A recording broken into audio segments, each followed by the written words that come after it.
Hello hi guys, welcome back to my channel Raju Sandhya vlogs. ఈరోజు అయితే మనం umbrella cut frock అయితే ఎలా కట్ చేయాలో చూపిస్తానండి క్లియర్గా. అయితే చూడండి. ఫస్ట్ మనం అయితే ఈ క్లాత్ని 4 ఫోల్డింగ్స్ చేసుకొని ఇలా క్రాస్లో అయితే పెట్టుకోవాలి.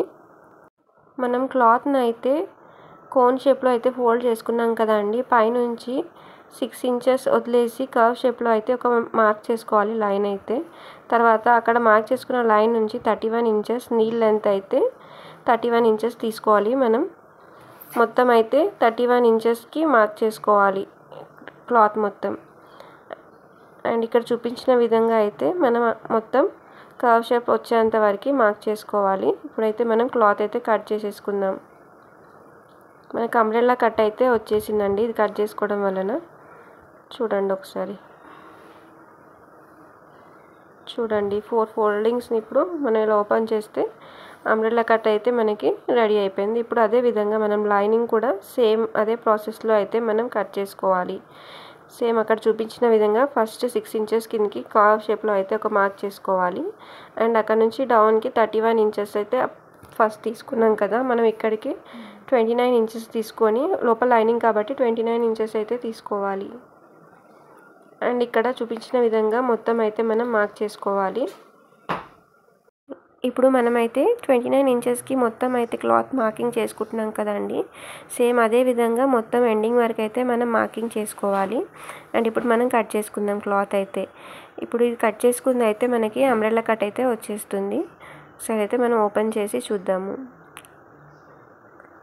లైనింగ్ కూడా కట్ చేసుకొని పక్కన పెట్టేసుకోవాలి. ఇప్పుడు మనం బాటమ్ అయితే కట్ చేసుకోవడం కంప్లీట్ అయింది కదా అండి. ఇప్పుడు టాప్ ఎలా కట్ చేసుకోవాలి చూద్దాము. అండ్ దానికోసం మనం లైనింగ్ అయితే తీసుకోవాలి. ముందుగా లైనింగ్ తీసుకొని మనం టాప్ ఎలా కట్ చేసుకోవాలో చూద్దాము.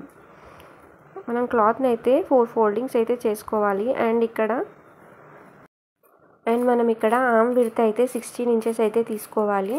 ఇక్కడ చూపించిన విధంగా అయితే మనం టాప్ అయితే కట్ చేసుకోవాలి. ఇక్కడ మనకి నెక్ అనేది స్టిచ్చింగ్ చేసేటప్పుడే వస్తుంది కాబట్టి నెక్ అయితే మనం చూపించట్లేదు. లైనింగ్ దానిపైన పెట్టేసేసి సేమ్ అదే విధంగా అయితే మనం కట్ చేసుకోవాలి. క్లాత్ అయితే మనం టాప్ అయితే కట్ చేసేసి పక్కన పెట్టేసుకోవాలి. తర్వాత మనం హ్యాండ్స్ కట్ చేసుకోవాలి.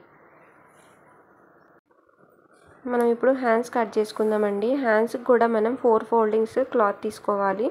మన హ్యాండ్స్ వచ్చేసి 9 ఇంచెస్ తీసుకోవాలి. మనం పైన పఫ్ హ్యాండ్స్ కాబట్టి 9 అంటే మొత్తం పఫ్ హ్యాండ్స్తో కలిపి 13 అయితే తీసుకోవాలి.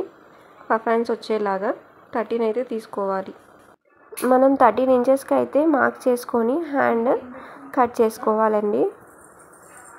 ఇక్కడ చూపించిన విధంగా అయితే మనం హ్యాండ్ మార్క్ చేసుకోవాలి. అండ్ ఇప్పుడు మనం కట్ చేసుకుందాం. ఇది అయితే మనం కట్ చేసుకున్నాం కదండి. డ్రెస్ అయితే కంప్లీట్ అయిపోయింది. మీకు కనుక ఈ వీడియో నచ్చినట్టయితే నా ఛానల్ తప్పకుండా సబ్స్క్రైబ్ చేసుకోండి.